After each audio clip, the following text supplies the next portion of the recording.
Assalamualaikum warahmatullahi wabarakatuh. Kembali lagi dengan saya Ahmad Pentol. Apa kabar teman-teman semuanya? Mudah-mudahan selalu senantiasa sehat walafiat.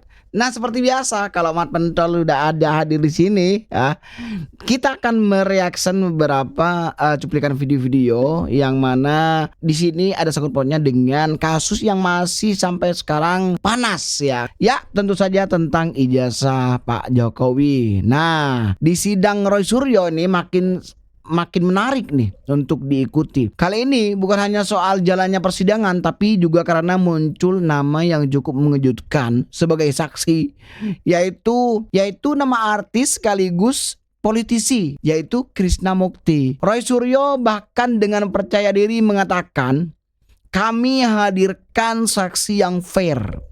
Pernyataan itu langsung mengundang perhatian publik nih. Kenapa? Karena ada nama artis nih, nama politisi yaitu Krishna Mukti. Benarkah kehadiran Krishna Mukti akan memperkuat posisi Roy Suryo atau justru memunculkan pertanyaan-pertanyaan baru di ruang sidang? Oke, kali ini kita bakal reaction bareng-bareng ya, cuplikan beritanya, membahas apa yang sebenarnya disampaikan Roy Suryo, mengapa Krishna Mukti dihadirkan sebagai saksi. Tanpa panjang lebar lagi, kita langsung aja ke video yang pertama. Let's go.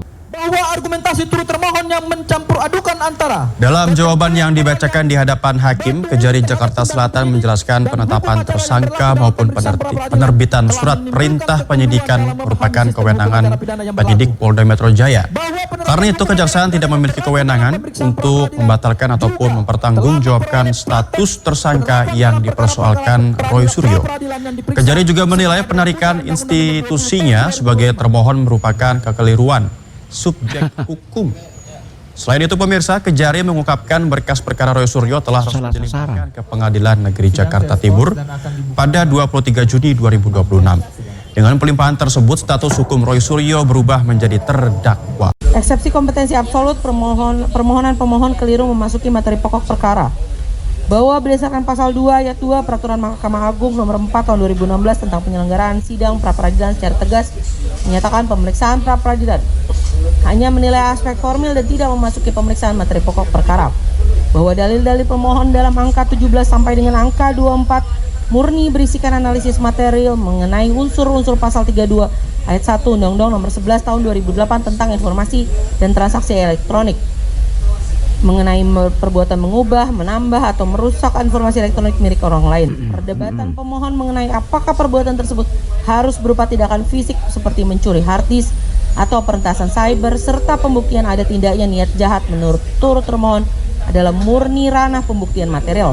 Bahwa turut termohon menegaskan bahwa berdasarkan pasal 2 ayat 2 Peraturan Mahkamah Agung nomor 4 tahun 2012, pemeriksaan pra-peradilan hanya menilai aspek formil, yaitu pemenuhan aspek formalitas administratif dan kuantitas alat bukti, serta secara tegas dilarang memasuki pemeriksaan materi pokok perkara. Dalil pemohon yang memperdebatkan interpretasi frasa dengan cara apapun dalam Undang-Undang Informasi dan Transaksi Elektronik adalah materi pembelaan atau pledoi yang merupakan kompetensi absolut majelis hakim sidang perkara pidana pokok dan bukan objek pra-peradilan. Dengan demikian dalil pemohon tidak beralasan menurut hukum dan oleh karenanya harus ditolak. Kedua, bahwa pemohon dalam petitum permohonan yang menuntut pembatalan 3 surat perintah penyidikan Sprindik tahun 2025 dan 2026 serta ke surat ketetapan tersangka nomor S/S41899 di Treskrimum tertanggal 7 November 2025. Secara hukum administrasi yudisial, seluruh dokumen tersebut diterbitkan secara mandiri dan atributif oleh penyidik atau dalam kurung termohon, dan penuntut umum sebagai turut termohon ditarik sebagai pihak murni atas dasar doktrin pluralitas konsorsium atau kelayakan pihak. Bahwa berdasarkan pasal 77 huruf A Undang-Undang nomor 8 tahun 1981 tentang hukum acara pidana, junto putusan Mahkamah Agung Republik Indonesia nomor 21 tahun 2014, lembaga pra-peradilan berfungsi menguji keabsahan tindakan paksa yang dilakukan oleh instansi yang menerbitkan dokumen tersebut. Seluruh dokumen sprindik dan penetapan tersangka yang disengketakan secara nyata diterbitkan secara atributif oleh penyidik atau termohon. Bahwa turut termohon tidak memiliki hubungan kausalitas terhadap penerbitan objek sengketa karena mempunyai tugas dan fungsi masing-masing. berdasarkan asas diferensiasi fungsional menuntut turut termohon untuk ikut bertanggung jawab membatalkan sprindik dan status tersangka adalah sebuah kekeliruan subjek hukum yang nyata, bahwa menarik turut termohon sebagai pihak yang dituntut untuk membatalkan sprindik dan status tersangka adalah salah alamat karena turut termohon tidak memiliki wewenang eksekutif sektoral untuk membatalkan produk hukum milik termohon. Dengan demikian, dalil pemohon tidak beralasan menurut hukum dan oleh karenanya harus dinyatakan ditolak. Bahwa perkara pokok atas nama tersangka Dr. KRMT Roy Suryo Noto Diprojo telah resmi dilimpahkan oleh turut termohon ke Pengadilan Negeri Jakarta Timur pada tanggal 23 Juni 2026 dan telah diterima resmi oleh pengadilan. Tapi kalau kita lihat di sini, Roy Suryo ini bukan hanya salah alamat saja ya, tapi sudah salah kamar, salah mikir juga nih, ya kan? Agenda sidang kali ini adalah mendengarkan jawaban termohon, dalam hal ini Polda Metro Jaya. Pihak termohon menyatakan menolak seluruh dalil pemohon. Salah satu alasannya adalah penyidik menegaskan telah memiliki 3 alat bukti yang sah dalam menetapkan Roy Suryo sebagai tersangka. Jumlah ini sudah melampaui batas minimal 2 alat bukti yang diatur dalam pasal 184 KUHP yang baru. Jawaban termohon bahwa dalil pemohon tersebut adalah salah dan keliru sehingga patut untuk ditolak seluruhnya. Bahwa termohon menolak dengan tegas dalil pemohon yang menyatakan bahwa ketiga pelapor dan atau adanya laporan tersebut tidak memiliki legal standing, keterkaitan atau hubungan hukum apapun. Argumentasi pemohon tersebut didasarkan pada pemahaman yang keliru mengenai sifat hukum pidana dan ketentuan mengenai penyampaian laporan polisi. Kubu Roy Suryo secara terbuka menantang Polda Metro Jaya untuk membuktikan secara kuat keberadaan 2 alat bukti sah yang mendasari penetapan pasal 32 Undang-Undang ITE, saudara. Pasal ini memuat ancaman hukuman berat hingga 8 tahun penjara. Mereka mempertanyakan apakah penetapan pasal tersebut murni didasarkan atas bukti formil yang kuat atau sekedar karena pelaporan. Kami mendengarai dalam permohonan pra-peradilan yang kami sampaikan itu bahwa Polda Metro Jaya tidak mempunyai cukup bukti yang kuat untuk menetapkan Mas Roy dengan menggunakan pasal berat, yaitu pasal 32 yang ancamannya ada 8 tahun penjara, hanya karena berdasarkan analisa Mas Roy bahwa ijazah Pak Joko Widodo yang diunggah oleh Dian Sandi, dan itu adalah data elektronik milik Dian Sandi, bukan milik Pak Jokowi. Ya, bahwa informasi di dalamnya adalah informasi tentang ijazah Pak Jokowi, betul. Tetapi sebetulnya secara kepemilikan atau owner daripada data digital tersebut itu adalah milik Dian Sandi. Saksi pertama adalah tadi Nurdiansah Susilo, ya, seorang YouTuber, dan videonya juga dijadikan alat bukti, yaitu Michael Sinaga yang pertama. Ya, yang pertama Michael Sinaga, ya, kemudian 2 Nurdiansah. Kedua orang ini adalah yang terkait langsung dan kedua-duanya videonya dipakai sebagai alat bukti, barang bukti, dan ada di dakwaan, ya, peristiwa tanggal 16 Maret 2025 dan juga Michael tadi awal April, ya. Ya, 2 orang lagi, Pak Erwin dan Pak Krisnamurti adalah kenapa hadir? Karena kedua orang itu juga mengenal saya dalam situasi yang berbeda. Jadi kita tuh kaya, pengkayaan kualitas saksi kita. Jadi ada yang terlibat langsung dalam video, ada yang mengenal saya sejak lama, semenjak jadi anggota DPR waktu itu. Ya, artinya orang itu kenal lama saya. Apakah dia tahu saya? Apakah dia kemudian dipanggil gitu dan kemudian dia hadir? Pak Erwin, ya, kenal saya karena juga Pak Erwin juga pernah mengalami kasus yang sama. Dan juga artinya apa? Ini menunjukkan, kalau tadi teman-teman pengen tanya lagi, kenapa ada Krisnamurti? Itu adalah upaya kami, upaya kuasa hukum untuk menghadirkan saksi-saksi yang fair. Boleh. Tidak hanya ada saksi yang seperti sekarang sudah sering ketemu. Saya sudah lama nggak ketemu Krisnamurti. Keterlibatannya dengan ijazah palsu itu apa? Nah, enggak, karena dia tuh dipanggil oleh Polda Metro Jaya. Mas, koreksi kalau Ya. saya salah. Ini kalau kasusnya kalau saya nggak salah. Iya, kok kesono tapi ya. Bahkan kan loh, karena beliau itu dipanggil dapat surat dari Polda Metro Jaya. Ya. Oh. Tanyakan ke Polda. Nah, makanya tanyakan ke Polda Metro Jaya. Kenapa Pak Erwin juga kemudian dipanggil? Jadi kami itu hanya ingin fair.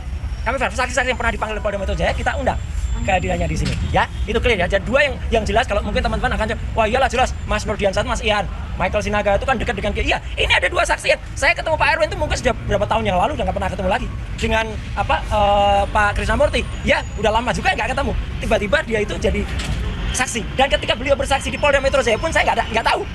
Ya, jadi itu adalah atas kepeliharaan para kuasa hukum saya yang kemudian mengatur supaya kami itu menghadirkan saksi yang benar-benar fair. Ya, tidak kemudian ada terkait atau kemudian diajarin dan lain sebagainya, nggak ada. Maka teman-teman bisa lihat, kadang-kadang tadi Mas Krisna agak-agak lupa gitu, nggak apa-apa, ya itu fakta. Kalau bisa kita hadirkan saksi yang misalnya lebih dekat dengan kita, jadi ingatannya masih fresh ya itu. Tapi sini, yang ingin saya tambahkan adalah, tadi saya menambahkan apa yang diterangkan oleh Mas Refli dan juga Mas Sangaji adalah apa? Alat bukti yang kita hasilkan atau barang benda yang kita hasilkan itu adalah misalnya 1, ya, yang kemudian kita buktikan meskipun kita tidak masuk ke pokok perkara. Tapi pasal 32 Undang-Undang ITE, kebetulan sekali lagi mohon maaf sekali, saya sampaikan bahwa saya ikut membuat naskah akademiknya.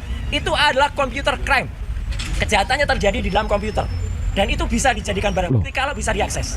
Teman-teman tadi bisa lihat, ya. Itu jelas-jelas bisa diakses. Dan yang untuk mengakses apa? Komputer milik Pengadilan Negeri Jakarta Selatan. Hakim cerdas banget. Hakim menanya, itu komputer akunnya milik siapa? Akunnya milik PNJS, Pak. PNJS adalah Pengadilan Negeri Jakarta Selatan. Oke, dan yang lebih menariknya lagi, kita lihat di sini kenapa nih Pak Bonotua cabut gugatan ijazah Pak Jokowi? Kenapa? Perkara tersebut karena percuma kalau kita lanjutkan, hal ini akan ditolak lagi. Baik, terima kasih ya. Assalamualaikum, selamat siang pemirsa. Tadi mungkin di live kan tadi ya, kita memang punya strategi baru.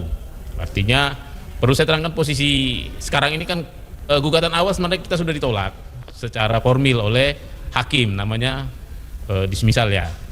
Nah, jadi mungkin lebih tepatnya mengenai sidang tadi, Pak Hans saya menceritakan nanti strategi kedepannya beliau. Silakan Pak Hans. Baik, selamat siang, terima kasih.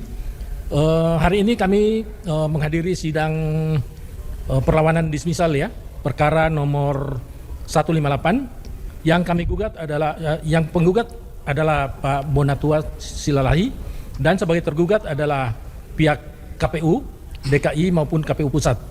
Nah, ini yang kita gugat adalah tentang putusan atau penetapan KPU untuk menetapkan Pak Jokowi mantan presiden tersebut sebagai waktu itu sebagai calon presiden dan calon gubernur di 2014 maupun 2019 ya.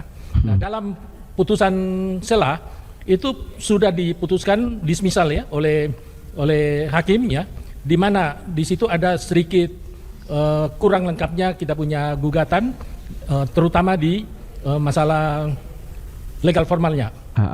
Sehingga kami di sini setelah kami berbincang-bincang dengan klien kami ambil suatu keputusan untuk mencabut perkara tersebut karena percuma kalau kita lanjutkan, hal ini akan ditolak lagi.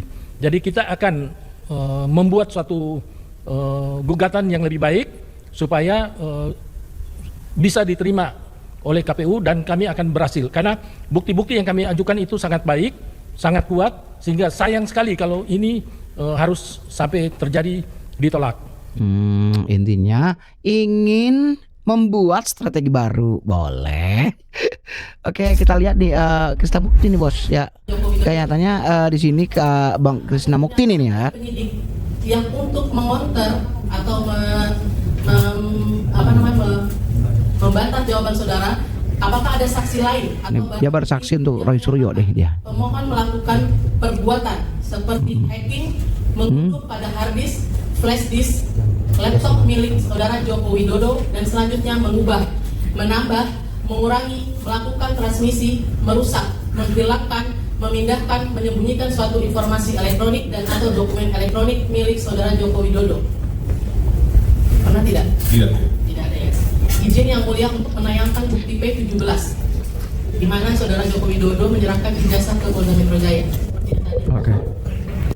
Ada Syahda Yustiza di Mabes Polri. Syahda, selamat pagi. Apakah dikonfirmasi Joko Widodo akan hadir ke Mabes Polri hari ini?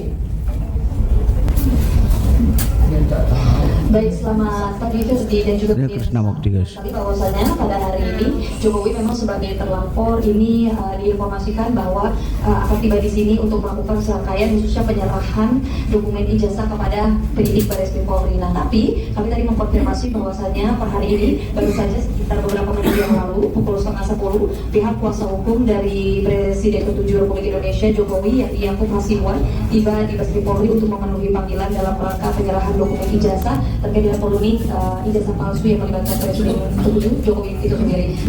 Apakah saudara saksi pernah melihat video tersebut? Belum. Tidak pernah ya, saudara saksi. Sepengetahuan saksi melalui pemberitaan, apakah hard copy ijazah dari Jokowi pernah diserahkan atau disita oleh penyidik Polda Metro Jaya? Iya atau tidak, saudara saksi? Iya. Pernah ya. Nah, saudara saudara saksi pada saat diperiksa pernah nggak diberitahukan oleh penyidik bahwa ada ijazah yang disita oleh penyidik? Oh tidak. Tidak ada ya. Baik. Sepengetahuan saudara, apakah saudara saksi mengetahui yang dipermasalahkan itu adalah dokumen hard copy milik saudara Joko Widodo atau dokumen elektronik yang diupload Dian Sandi? Pernah tidak ditanyakan itu pada saat penyidik atau dijelaskan oleh penyidik? Tidak. Tidak pernah ya? Tidak. Baik. Pada saat diperiksa juga oleh penyidik, apakah pernah ditanyakan atau dijelaskan bahwa uploadan Dian Sandi menjadi rusak atau terpotong-potong sehingga menjadi hilang atau tidak dapat diakses kembali, atau yang diupload oleh Dian Sandi hingga saat ini masih ada? Saudara saksi tahu atau tidak? Mohon maaf, bisa diulangi?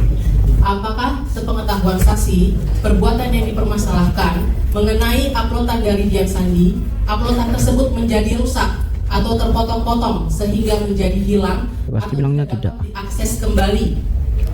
Saudara tidak tahu ya. Apakah saudara saksi diberitahukan oleh penyidik pada saat diperiksa bahwa uploadan Dian Sandi adalah milik Pak Jokowi? Tidak. Baik. Oke teman-teman, jadi di sini sampai siapa namanya Krisna Mukti ini bersaksi untuk Rosuryo nih. Weh, makin ini ya, makin seru nih, makin ke belakang nih. Kira-kira siapakah yang bakal? Ya, tahu sendiri ya tentunya. Oke, teman-teman sampai di sini aja dulu videonya. Terima kasih udah nonton sampai akhir. Sampai jumpa next video. Bye bye. Assalamualaikum warahmatullahi wabarakatuh.